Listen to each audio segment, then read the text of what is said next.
Hi out there, and welcome to the Alchemy webinar. This is going to be an interesting kind of lecture, and of course we're going to get interactive at the very end of it, so I will unmute you all. I am recording this for Babylon Gardens Apothecary, who made this possible this evening. So, you know, go over to BabylonGardensApothecary.com and show them some love for this.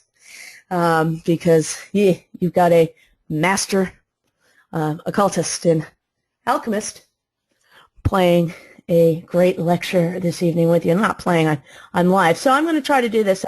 Angela Mendoza, you say you can't hear anything. Can you hear me now?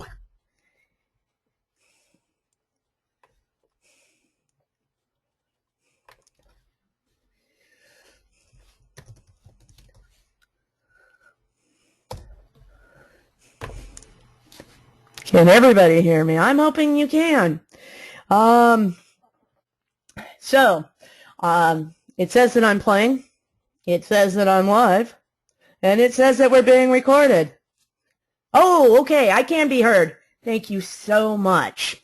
All right, thank you. Thank you, Marie. Yeah, baby, you got it. All right, let's start this out. All right, let's start out with, and I want you guys to bear with me because, and I will take questions afterwards, but there's a method to my madness in the way that I teach, and everything kind of comes around both a circle. Let's call this like the Ouroboros of lectures. Alchemy is the gentle acceleration of growth through the use of the fire of nature. That is from our friend Paracelsus. Paracelsus. Now, with that said, the idea of alchemy, it goes beyond. It goes beyond what we think it is. And I want to tell you a little parable, a little story that's going to tie into almost the entire lecture. There was a Native American friend of mine, and his name was Those Many Horses. Great guy, love him. And he told me a story. He said there was 3 paths that a person could take in life. The path of the eagle, the path of the squirrel, and the path of the wolf. The wolf joins a pack, and the pack, it thinks what the pack thinks. It can't think outside the pack. It only goes where the pack goes. It fears what it doesn't know, and therefore it attacks anything outside the pack. The eagle, he flies high above. He sees everything. He knows everything. He talks to no one. He participates in nothing. And then there's that little tiny squirrel. That squirrel, he jumps from branch to branch, from tree to tree. He knows everything in the forest, every tree, every branch. He takes what he wants. He leaves behind what he doesn't. He may not even like a tree once. Come back down a couple of years, he loves that tree. But he knows about it, so he can always return to it. Okay? The squirrel is the most dangerous path that a person can take in life. You're outside the pack, and the wolf will attack you because he fears you. The eagle, he'll swoop down on you because you know what he knows, but you're not afraid to do it. An alchemist is a squirrel. They know all the trees. And it's not necessarily that they have to sit on the branch. It's just that they know it. Now, he always ended it, and I ended it too, with see the squirrel, be the squirrel. But if you eat the squirrel, you're a hillbilly. And that's a joke, so please laugh. So, I want to welcome you all to the discussion on alchemy. I have so very much to cover, and in such a small and short time this evening. First and foremost, we have such a tremendous overuse of the word alchemy right now, and it's like the hot button word of almost everybody who thinks that they can blend a pretty scent makes them an alchemist.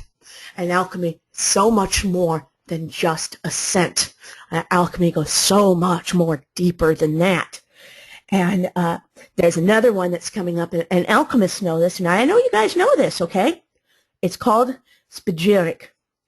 What does that mean? And where does one become the other? And is it a system? Is it a religion? Is it something more? Is it a dance? I don't know. It's a little bit of everything, I suppose. Alchemy is one of the most ancient sciences. It's a religion, in a sense, and it's a system of medicine in the world. It has its roots back in Mesopotamia. Let's clear that up. All the way back to the cradle of civilization of Chaldea and Babylon, the city of Ur, which wrote it. The Egyptians, who fine-tuned it for us. The Greeks, who created a deeper system of philosophy for it. The Romans, who added on top of it grace and art and style. And all the way through till now. Most people believe that alchemy is actually an art of transformation. We see this everywhere. It's an art of transformation. Actually, it's more than that. Okay? It's a transmutation. And that's another new hot word that's being thrown around. And, luckily, most people don't know what transmutation is, so they don't question it. They don't ask it. Okay? But it's actually a really deep word. It's a word that is, it's a word that has a higher level and a deeper depth of understanding of both the science, which, by the way, is the alchemy, and the art, or practical, which is the spagyric part of it. So there's Spagyricists and Alchemists. And if you're wondering how to spell that, that's Spagyrric. Spagyrric.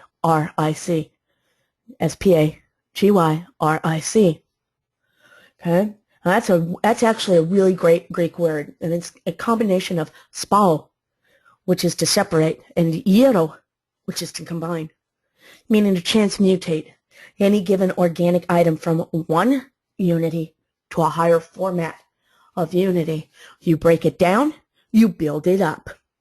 You take it to its foundation so that you can make a higher creation. Hope that makes sense, because that's really a big foundation of alchemy. I know, old text, and I got actually hit with this today. How do you make gold? Does a master alchemist mean that you make gold? No. That's not what it referred to. Those are all types of disguised wording inside books so that, back in those times you wouldn't get stoned, because people could get stoned. You could be dragged out to the middle of the street and stoned because you said something other than one of the main religions. You said, go deeper. You said, think on your own. You said, science. And you got dragged out and killed, or stoned, or ostracized, or imprisoned by, people who were afraid, again, the wolf pack, afraid of any system outside what they understood. And science was one of those systems. It's not actually the essence of making gold, and rather it's a process of creating and blending an art of philosophy with the science of the art of alchemy and Spagyrics, so that one can create the base metal of the self. That's you. You're the base metal. Your ego. You're the base metal. Into gold. That's enlightenment. That's you becoming a better person, a higher person, a deeper understanding person. It's a systematic spirituality that brings one into the harmony with the elements, the planets, and the source of creation in the essence of alchemy.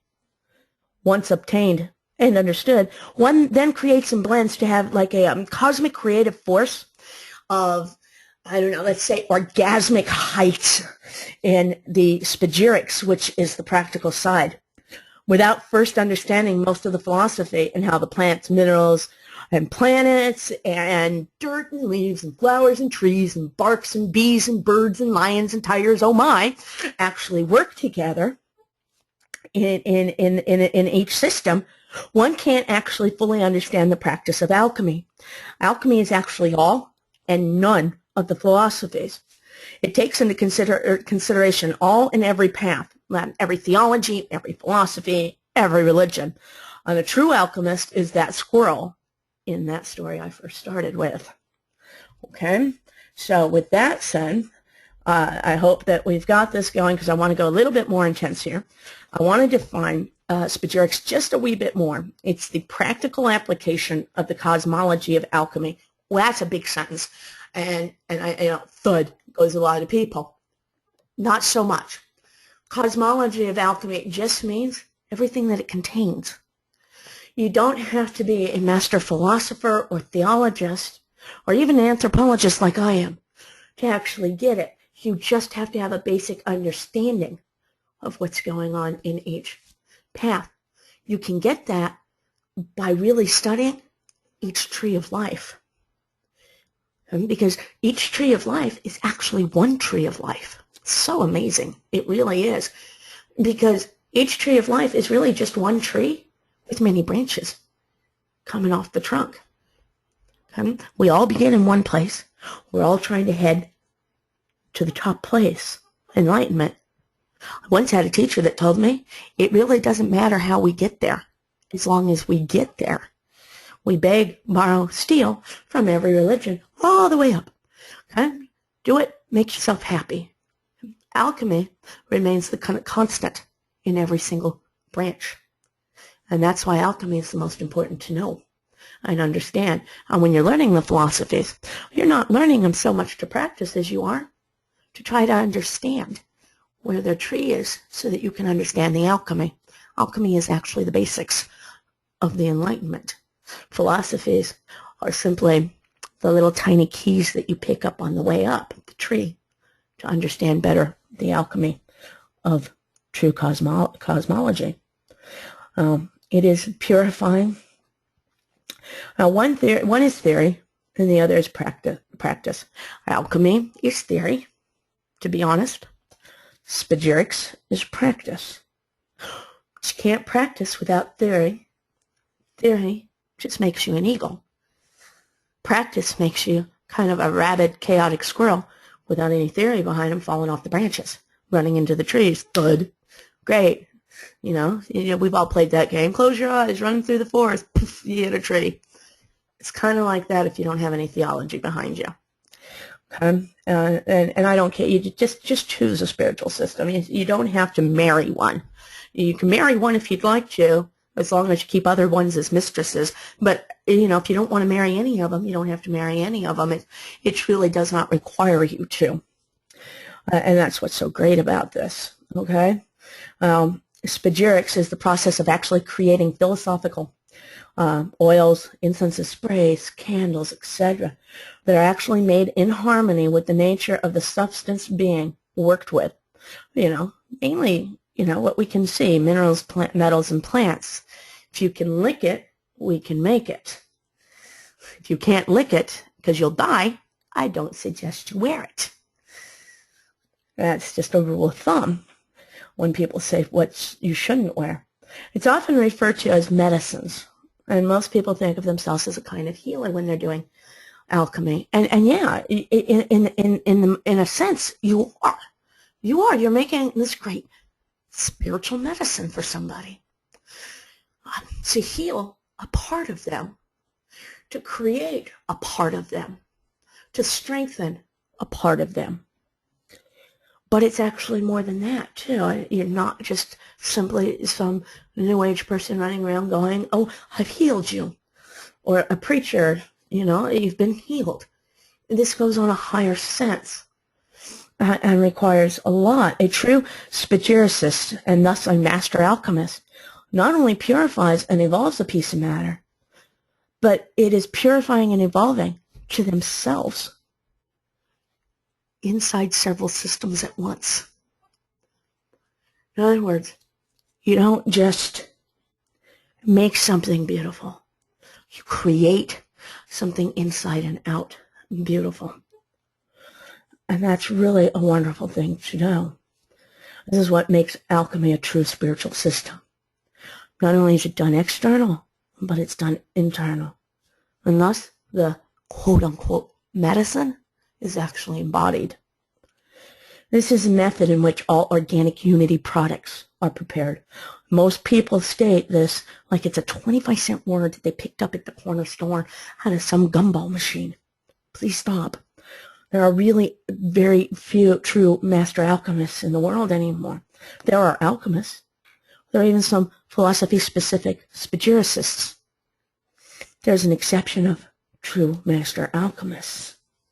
And that is somebody who has really delved into all the systems and understood not just the basics of standing, I don't know, in a robe, looking at the moon, and reciting some rhymes, but really understanding the tree of life and how it connects to the next system of tree of life and how it connects to the next system of tree of life. Because remember, they're not separate trees. They're just branches. Okay. So with that, let's move on to philosophies that are not necessarily the ones that are religious, but principles by which alchemy is formatted upon. And again, I want to make a side note. Anybody can mix pretty and name it awesome. It doesn't mean that they have the right stuff to go forward into the science with an artfulness that changes the individual from the outside to the inside, as well as the world that's around them. When you wear something, why wear something pretty with an awesome name when you can create your universe around you? Because when you do that and it's done right, the smell will outdo any $500 bottle of perfume or cologne on that shelf. And then it's a creation also. Now, there are three main principles. I want to call it kind of like I don't know, the Holy Trinity of the universe. Every system has three, okay? Every system. Main religions too. All systems. There's a Trinity. Father, Son, Holy Ghost, Maiden, Mother, Crone, the whole bit. Okay? So, you know, some of the most popular ones inside alchemy. You've got what the Western tradition calls it Mercury, sulfur, and salts. Astrology calls it mutable, cardinal, and fixed. The Vedic system is Vata, Pitta, Kapha. And of course, for all of you scientists out there, and yeah, I'm one of you too, proton, neutron, and electron. Okay? Great, right? They're all actually the same things. They're the exact same things. Different cultures, different languages. Same things. Okay? Different perspectives. It's just seen through a different eye. The key is that they're the same tree with different branches. And like that squirrel, it's imperative to learn every branch. Every branch of the tree kind of gives us a different insight because everything talks in a different language. And, you know, you have those aha moments, yeah, you know, that you might not have. And I'm going to be honest with you. I studied, I did everything. And when Vodou came along, I was like, oh, see, I don't need that tree. That's not a tree for me. It's not my culture. Didn't understand it. I had a teacher, my Baba, who became my Baba, Mr. Benin, Baba Benin, big up in the Vodou, just kept on me. And I was like, why do you insist on doing this to me? And when he started to train me and teach me in it, he taught me the tree. And I had that aha moment. And when I had that aha moment, it opened up like 6 or 7 more branches and put at least 12 to 20 different leaves on the other branches. And I was like, oh, aha, I got it. I get this now. Wow, I need to go back to these other branches because I got another understanding, and I think I can go deeper and harder. My goodness, this is just wonderful. So, I mean, this is just wonderful. And so you've got this going, and alchemy allows you to do this. And why is this important to you? Because you need to create. More than ever in this world right now, we need to create. We're seeing a huge divide between classes, and rich to poor, to power to no power, from spirituality to fanaticism. I mean, we've really got a huge divide between us, and a lot of people in the middle lost. And alchemy is a good source of foundational grounding for it because it allows you to look at every tree branch without marrying it, without being coaxed into it or initiated into it. Or do you know what I mean? It's so many different words into it. Okay, now and besides that, every branch is like a different view. Anyway, back to the story. I digress yet again. Does it mean that you sit on a branch all day? No, quite the contrary. Move around constantly. Because if you're a devotee to the opus of the great work, that's what you do. Oh, there's another hot top. hot topic. Opus of the great work. Okay? Opus of the great work. It gives you the basics. And you build on the basics. The understanding of what the basic idealism is of every philosophy and religion, and your philosophy, your path, your spirituality, which may not be contained in any of the paths, but maybe in many of them. And you'll find that. But the opus is like a dedication and a great work, alchemy. And it's called that in ancient times, the opus of the great work. And everybody was like, that must be meaning turn gold. Turn it into gold, because that's what they talk about. The great work is you. You're the great work. Why wouldn't you be? You're a god amongst mortals. Be great. Why be average? No one wants to be average. Be spectacular. Be fabulous. Be spectacular, fabulous, and awesome. Why not?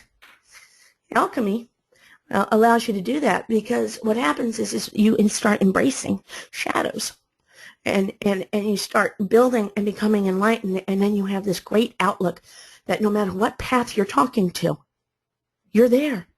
You know. There's no divide. Imagine if the whole world did that. What kind of peace would we have? If everybody wasn't a wolf. If everybody was either an eagle or a squirrel. Kind of, we'd at least get along a little bit. Now, do you have to learn? Do you have to learn every system? Does it mean you have to do this? Well, it's advised if you're going to be a true alchemist.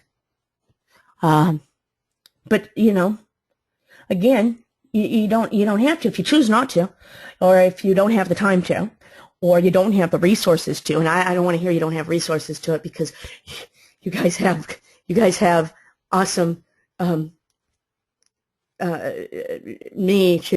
connection to me. You have this ability to get in touch with many teachers and many masters and elders in any community, in any church whatsoever. And I regret having to say Google, because there's so much out on Google that isn't right anymore. Because people are writing things that just they don't understand, and people think that since it's written, so shall it be, and it really isn't. But if you don't have it and you don't have the resources, or you have a need for right now, make sure that the person you turn to actually has an alchemical background, because people blend. Anybody can blend. An alchemist can create. And if you're looking for just, I want to smell nice with absolutely nothing to do with anything around you, that's fine. But if you're looking to create, you want an alchemist, or at least a connection to an alchemist. And at the end of this discussion, I actually will let you know if you're interested in anybody that you want to hook up with, because there are a few out there. Now back to the three principles and why they're important as a whole, as a bigger picture to us. Because when you start to begin to see and experience that Trinity, the whole world begins to transform, and when it does, it then transmutes.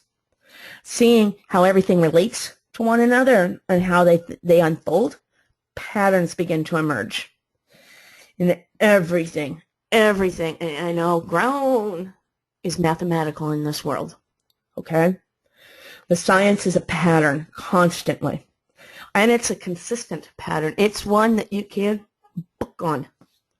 And the art is how you weave it and perceive it to the senses. At this point, a certain magic is reinstated into the world. It doesn't mean that you have to be pagan, or you have to be an alchemist, or you don't have to be anything. Magic as just in, wow, aha. That spark that sends you higher. That's what's so awesome. That's magic, isn't it?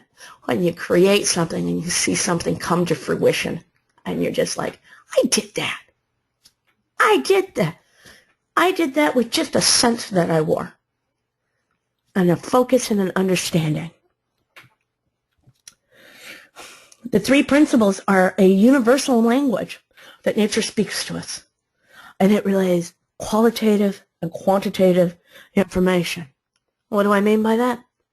a whole lot of good information if we listen. If we can actually put ourselves there, we're able to tap into a higher way of things truly. And then by doing so, we transmute. And I keep saying this word.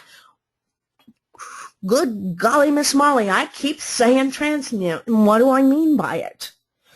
What does that mean specifically to an alchemist? It's a format of understanding both the transformation of things and embracing the foundation so not to lose its roots of being. We don't want a total transformation. Why would you want that? It means you have to give up everything you are. You've worked so hard to try, you've got good points. You've got really great standards. You got your morals, you got your ethics, you got your goals. Why would you walk away and say, I'm no longer that person? To transmute, you transform a wee bit while embracing everything that you are so that you transmute to a higher thing. So you kind of embrace from column A, and you embrace from column B, and you embrace from column C, and you are still you, but you're a better you, or a higher you, with a greater understanding, and a wonderful aspect of your own mind. Isn't that's a key, our own mind. Okay? And it's our root of being, right? We want to take the best of what we've learned, but we want to remain ourselves too. And that's a huge thing. Well, that's what transmutation's about. Now, how do we do that? Where does that take us in this discussion?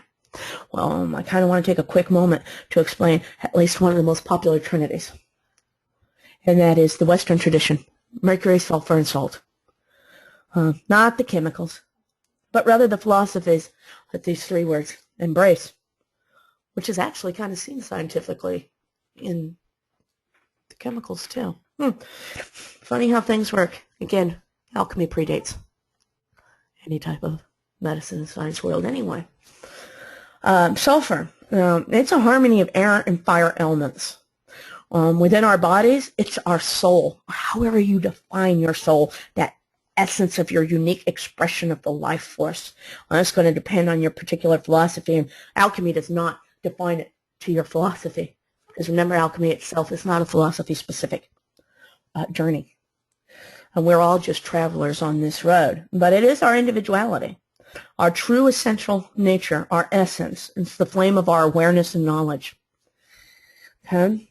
We have to understand that. It's, okay, when you look at the principle, let's take it to a science level. So let's go all Bill Nye, the science guy, on this one. Okay? If you think about how the sulfur principle applies to plants, it's actually reflected in what it's called, it's volatile. What does that mean in alchemy, volatile?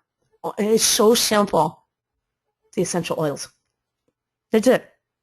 That's how simple the volatile is. Okay? The essential oil of a plant is a reflection of its essence, of its soul. It's unique to that plant. It's the dynamic expression of the life force within that plant. And isn't that awesome? When you use an essential oil, you are in essence paying homage to the soul of a plant and its individualistic expression too. Us alchemists just wows in this because we're so connected. However, that said, the process means everything, and whether or not someone has cut it, because an extender changes the essence of an oil. A fake scent then changes the essence of the soul of the blend, creating a false alchemy and one that does nothing for you. Now, it can either do nothing, or you can find yourself in a destructive path of it, because you have, in essence, for lack of a better term, dissed the essence of the plant that gave you its oil. Remember, every living being should be honored. Animals, plants, everything. The mercury principle is composed of the water and air elements, kind of like a mediator between the volatile and the fixed elements. Well, Greek mythology tells us that Mercury was the messenger of the gods and in constant movement from above and below. So within the human body, Mercury is the spirit. It's the animated life force. It's the movements. It's the go-to. It's the life. It's the laughter. It's the goals. Where sulfur is the soul, the consciousness, Mercury is the life force that moves the soul and gives it life. It's the mediator. It's the vehicle that brings the soul down to the physical world. And so in alchemy, in the practical side, the alchemist is blending with the soul of Mercury to bring it down to a physical sense of what was in the bottle into the physical world, to create, to dominate, to become, to kefir. Okay? Salt is the last of the principles.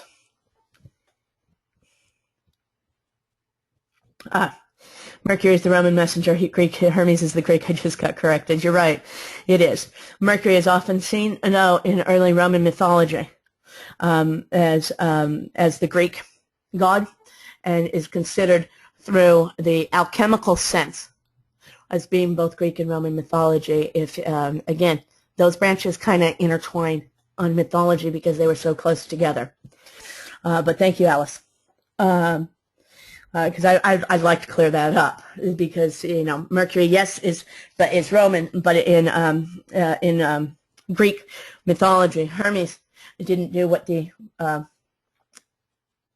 Hermes was not as much as Mercury was, and again, the ancient alchemy considers only the planets of the seven ancient planets that we're seeing. Wednesday being Mercury. Takes into consideration that is Hermes at the same time. So salt is the human is reflected as the physical body, and thus very, very complex, infinitely complex. Millions of chemical reactions occurring every second, most of which we know nothing about. It's one of the most beautiful mysteries to come in the microcosm of the universe. It's the anchor for our soul and spirit, the temple in which they reside. How does that apply to practical alchemy? The base on what you put it in. Are you going to wear just plain oils? Are you going to put it in lotion, soap, shampoos, candles, incense, the base to which the volatile is carried? Oil itself is a base on its own, depending on the distillation process. Okay? When put into perfection using the mathematics of the planet, this becomes a creative force in alchemy. And that's where, all of a sudden our math comes up, and we don't have to know quantum, and we don't have to know anything but really basics, 1 + 2, and that makes it very easy for us to understand. I want to give a little quote that's from Rudolf Steiner.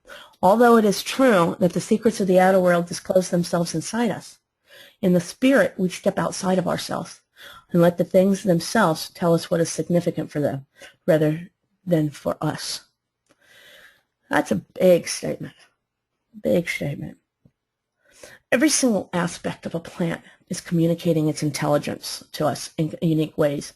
Myriads of forms, from molecules to its shape and structure, environmental and habitat patterns, its organ affinity, physical, mental, emotional, and spiritual actions on the human organism. Everything about that plant is communication, and that communication infers intelligence. That's great, because that's how an alchemist decides, and how it was decided, what plant was what planet. What plant was what element? What plant did what? What was its definition? What was its singular definition to the individual? And what was its plethora of definition to society? And a true alchemist knows everything about that plant. A true alchemist knows where their oils came from.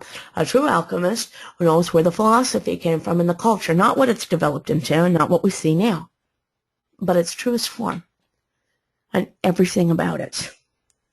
through an understanding of a system, and it's able to be mapped out, to be placed in a workable pattern. It's called energetics. And energetics is a system of natural language that effectively captures and embodies the essential nature of a botanical being. What does that mean to us? It means seemingly disconnected things, the things that don't seem to have anything to do with each other, do. And through this pattern, we see that. And that is what's really great, because by seeing how everything is connected, we see the string of it all.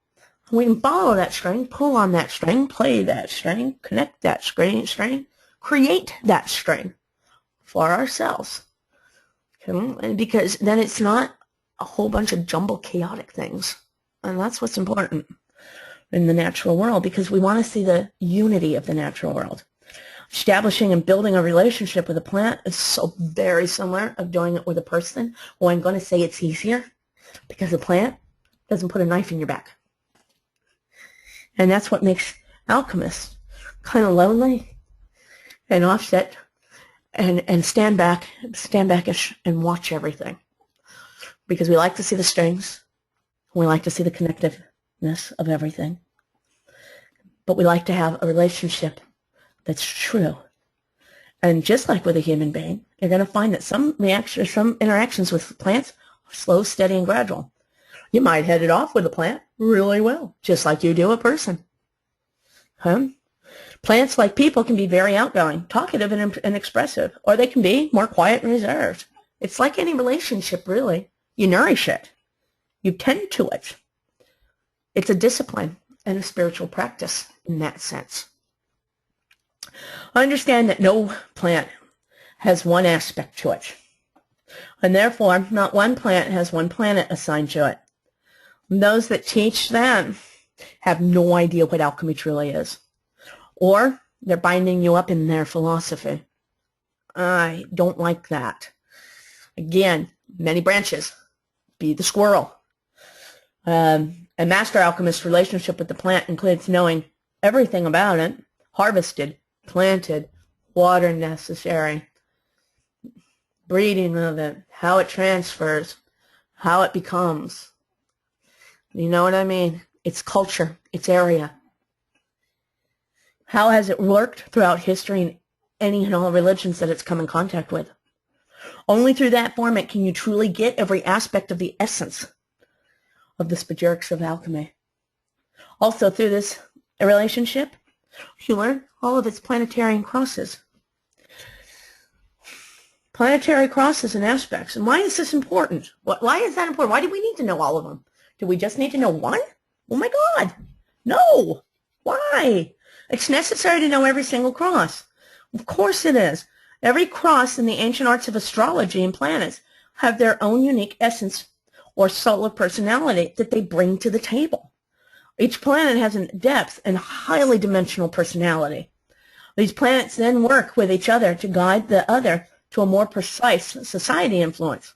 Each ingredient then fine-tunes it to the individual. So it's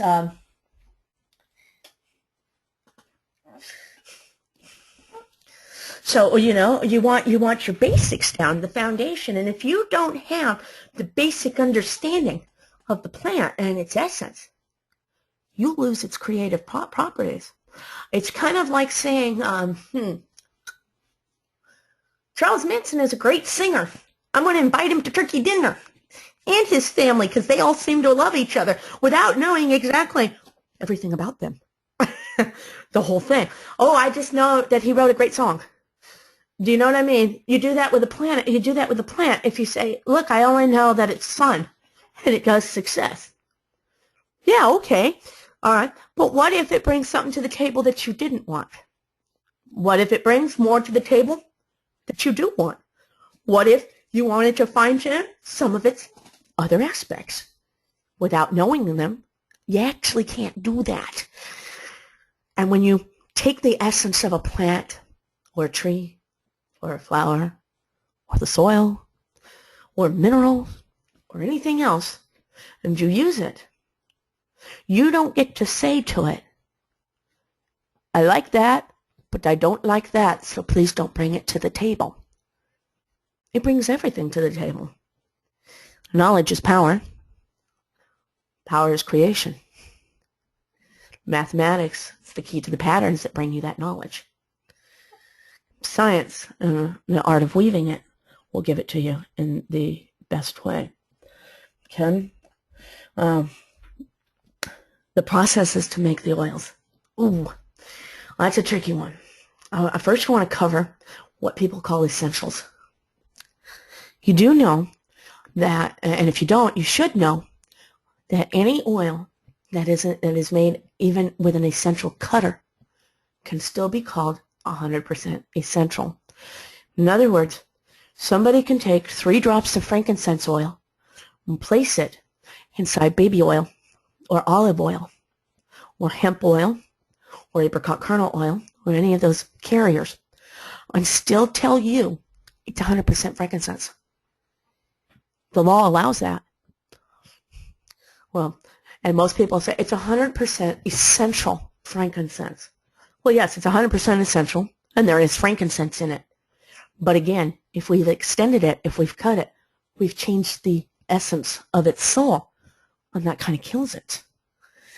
So you got to be very careful. And working many years, many years, and I really don't want to date myself that much, but a couple of decades under my belt so far, with a little bit more. I've had people come in and go, your frankincense is X amount of dollars, and I bought this very large frankincense for half your price. Yes. And chances are you bought a very large bottle of olive oil with a few drops of frankincense. And an actual alchemist can smell it and know that there's olive oil in it. We can grab us an extender in under 2 seconds flat in our nose. And here's the thing, you know how you do that, and it's really interesting. Most people don't know how to smell an essential oil, especially a blend. You start breathing, and you take the bottle to the side, and you whiff it under your nose to the other side while you're breathing in. And then you breathe another deep in, and you whiff it back across, and then you start going back across the nose. What that does is it allows the nose to pick up the layers. And if you know what olive oil smells like, when you pick up the layer of it, you'll know you've got a cut oil because it's got that smell in it. And you don't want something that's already going to start destroying your creation. Because the process counts just as much as the blending does. If you begin with a bad foundation, you end up with a bad creation. It makes sense.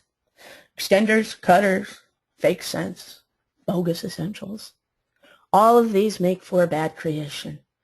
If you begin with any ingredient that can rot or go bad, even if they say, oh, it's after a year, I'm sorry, pure essences don't rot after, I don't know, I think I've had some of mine for 50, again, I don't want to date myself, but a couple of decades, and mine hasn't rotted.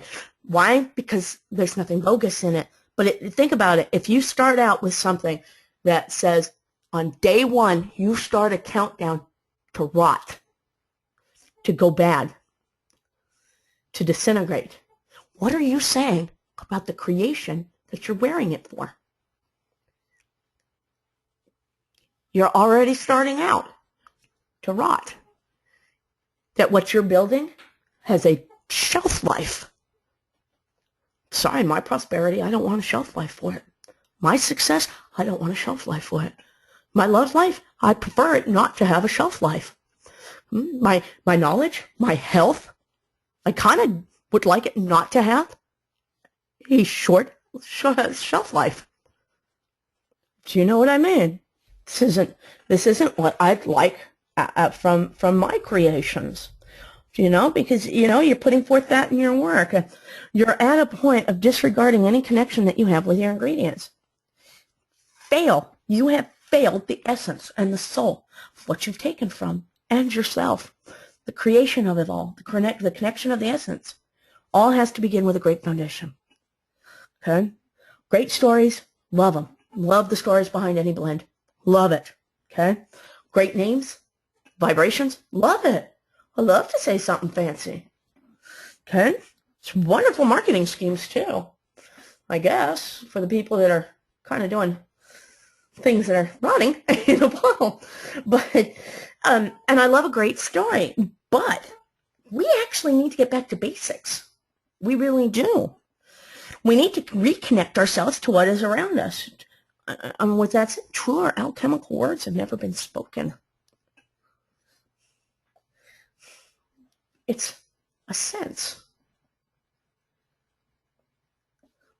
Stop being the raven or the crow that goes after shiny, shiny things.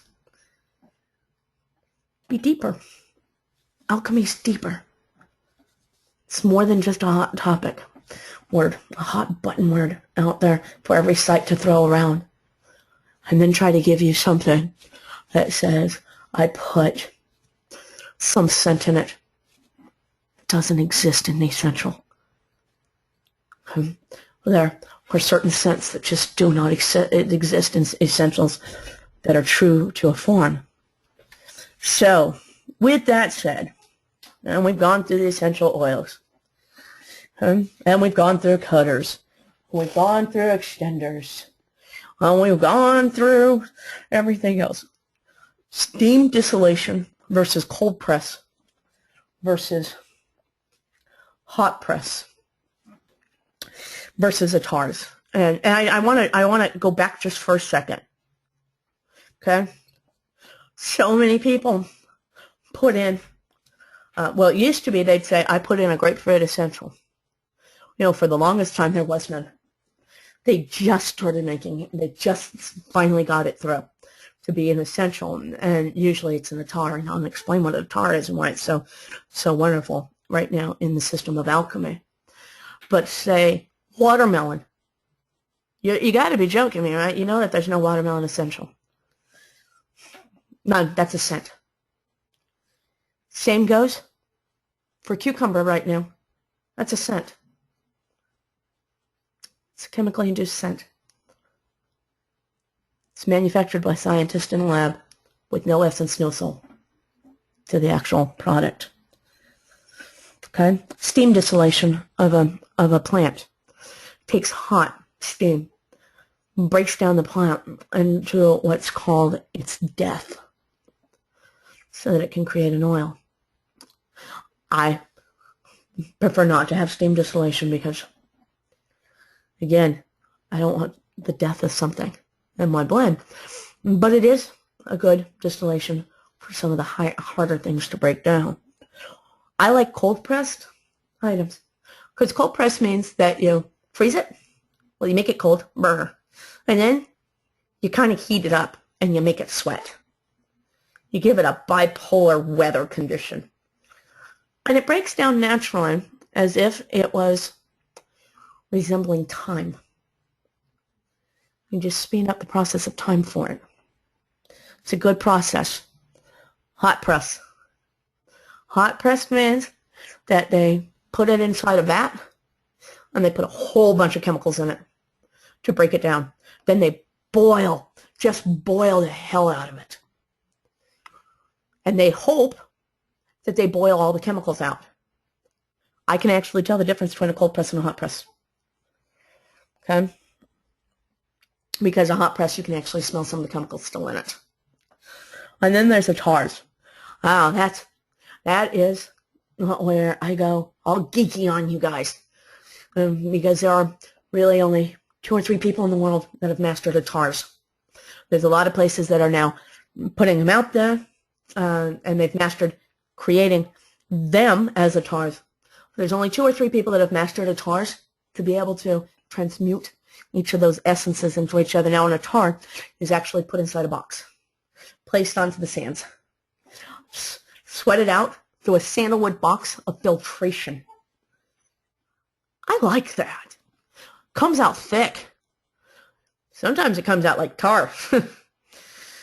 But a true alchemist has to sit there and break it down and understand that an attar is so pure, is so strong with the essence of the plant, that it is a very difficult thing to work with without one essence overcoming and dominating another essence. Okay?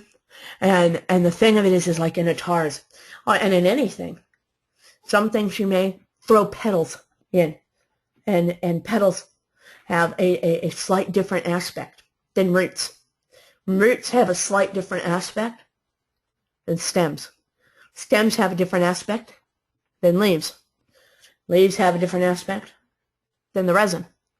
Resin has a different aspect than, say, soils. So on and so forth. So everything is kind of, you get some essentials that throw everything of the plant together and call it the essence. Really, you need to break it down by what part of the plant you're working with. That becomes an important thing too.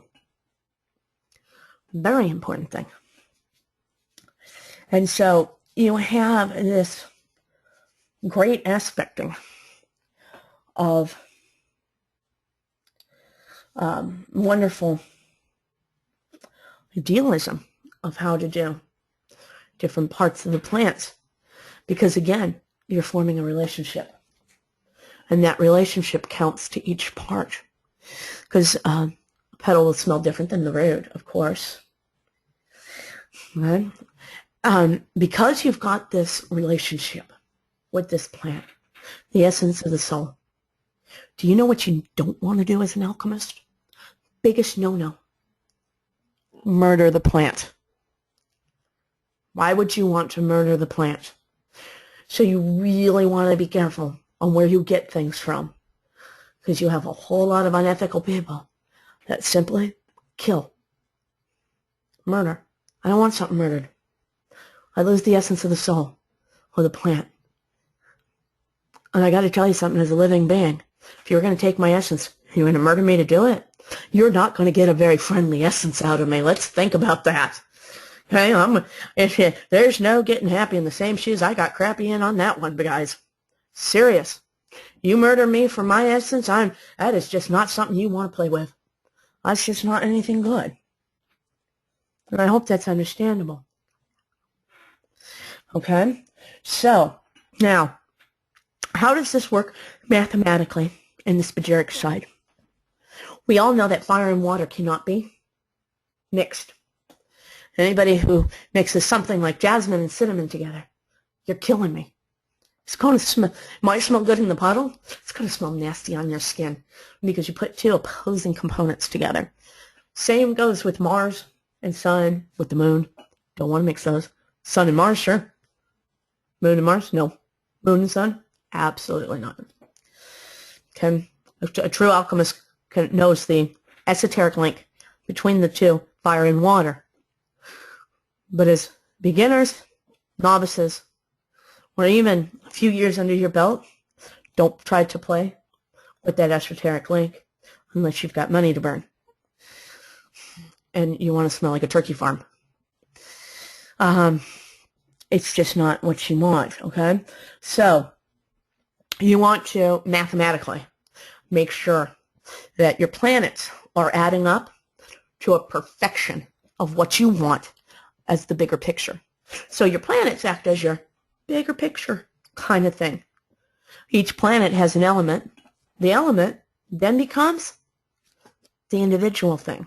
So it's how you're rising yourself. And again, we go back to the medicine of the in to the out, back to the in of the person. Do you know that the chemicals that they put inside certain things, the pheromones and things like that, and, you know, the whole pheromonal thing of civet, that actually can be recreated by a master alchemist to exact the exact same response and hormonal response from people around you and from yourself without having to harm anything, without having to put a chemical in it, without having to inject it with something that isn't natural. Because again, not natural takes away from the essence of the soul. Now, there's a big move for the love serums to have a chemical of the brain that produces sexual desire and love. And what the funny part is? You get it from a veterinarian. But it's not natural. And a true alchemist can actually create that. It's harder with essentials. It's great with the tars. I can create any and every hormonal response in the brain. Any chemical reaction with natural items. I don't need to go to a veterinarian and have you wear something that's not right. Or have somebody go chase down a civet cat, because that's where civet comes from, for the most part, and squeeze its ass glands to get the pheromone out. You know that you can get the same thing with civet seeds? Did you know that there's 16 kinds of sandalwood, but you don't have to harvest to death one? Did you know there's 8 different kinds of patchoulis? Each patchouli does something different. Did you know that there are 7 different kinds of frankincense trees? Each one of those frankincenses brings something different to the table. Again, it's the relationship you have with what you're working with. So many things out there. Did you know that ambergris can be recreated? Not with whale urine, but with the bark of the amber tree? Same properties. Believe it or not, the same scent. We're so apt to destroy an essence and take something that's so iffy that we forget to stop doing that. I don't have any chewing gum. Who's asking me to lose the chewing gum? I don't have any chewing gum. My mouth is dry, and I'm trying to not take a break in the talk, but thank you. Anyway. So, with that said, you want to create an essence. You want to make sure that that essence that you have is not something that you are just trying to create, because destruction never leads to creation in the sense of alchemy. A total destruction is a total destruction. Now, what I'm going to do is I am going to